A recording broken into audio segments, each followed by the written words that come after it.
بسم اللہ الرحمن الرحیم قل لو شاء اللہ ما تلوته علیکم ولا ادراکم به فقد لبثت فیکم عمرا من قبل افلا تعقلون۔ ترجمہ کنز العرفان۔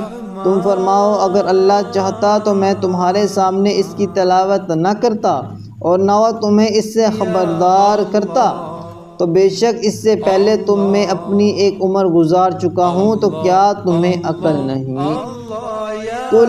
تم فرماؤ۔ اس آیت کا خلاصہ یہ ہے کہ حبیب صلی اللہ علیہ وسلم آپ ان مشرکین سے فرما دیں جنہوں نے قرآن مجید میں تبدیلی کا مطالبہ کیا ہے، اگر اللہ عز و جل چاہتا تو مجھ پر نہ تو یہ قرآن نازل کیا جاتا اور نہ میں تمہارے سامنے اس کی تلاوت کرتا اور نہ تمہیں خبردار کیا جاتا، لہٰذا اس کی تلاوت محض اللہ عز و جل کی مرضی سے ہے۔ نیز میں اس قرآن کے نازل ہونے سے پہلے تم میں 40 سال کا عرصہ گزار چکا ہوں، اور اس زمانے میں تمہارے پاس کوئی کتاب نہیں لایا اور نہ تمہیں پہلے ایسی کوئی چیز سنائی ہے۔ تم نے میرے احوال کا خوب مشاہدہ کیا ہے، میں نے کسی سے ایک حرف نہیں پڑھا، کسی کتاب کا مطالعہ نہیں کیا، اس کے بعد یہ عظیم کتاب لایا ہوں جس کے سامنے ہر ایک فصیح کلام پست اور بے حقیقت ہو گیا۔ اس کتاب میں نفیس علوم ہے، اصول و فروع کا بیان ہے، احکام و آداب میں مکارم اخلاق کی تعلیم ہے، غیبی خبریں ہیں۔ اس کی فصاحت و بلاغت نے ملک بھر کے فصیح و بلیغ افراد کو عاجز کر دیا ہے۔ ہر عقل سلیم رکھنے والے کے لیے بات شروع سے زیادہ روشن ہو گئی ہے کہ ایسا کلام اللہ تعالیٰ کی وحی کے بغیر ممکن ہی نہیں۔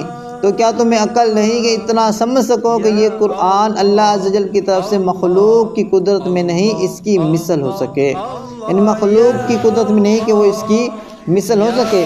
مزید فرمایا فَمَنْ أَظْلَمُ مِمَّنِ افْتَرَىٰ عَلَى اللَّهِ كَذِبًا أَوْ كَذَّبَ بِآيَاتِهِ إِنَّهُ لَا يُفْلِحُ الْمُجْرِمُونَ۔ ترجمہ کنز العرفان۔ تو اس سے بڑھ کر ظالم کون جو اللہ عز و جل پر جھوٹ باندھے اور یا اس کی آیتوں کو جھٹلائے، بے شک مجرم فلاح نہیں پائیں گے۔ مشرکین نے یہ کہا تھا کہ قرآن نبی کریم صلی اللہ علیہ وسلم کا اپنا بنایا ہوا کلام ہے اور آپ نے اسے اللہ تعالیٰ کی طرف منسوب کر کے اللہ عز و جل پر جھوٹ باندھا ہے۔ ان کے رد میں اللہ تعالیٰ نے ارشاد فرمایا کہ اس سے بڑھ کر ظالم کون ہوگا جو اللہ عز و جل پر جھوٹ باندھے، یعنی بفرض محال اگر میرے حبیب صلی اللہ علیہ وسلم نے اپنے کلام کو اللہ تعالیٰ کی طرف سے منسوب کیا ہوتا تو آپ سب سے بڑے ظالم قرار پاتے، لیکن جب دلائل سے ثابت ہو چکا کہ ایسا ہرگز نہیں ہے بلکہ قرآن اللہ عز و جل کا کلام اور اس کی وحی ہے، تو اب مشرکین جو اللہ عز و جل کا کلام نہیں مانتے وہ اللہ عز و جل کی آیات کو جھٹلانے والے اور لوگوں میں سب سے بڑے ظالم ہیں۔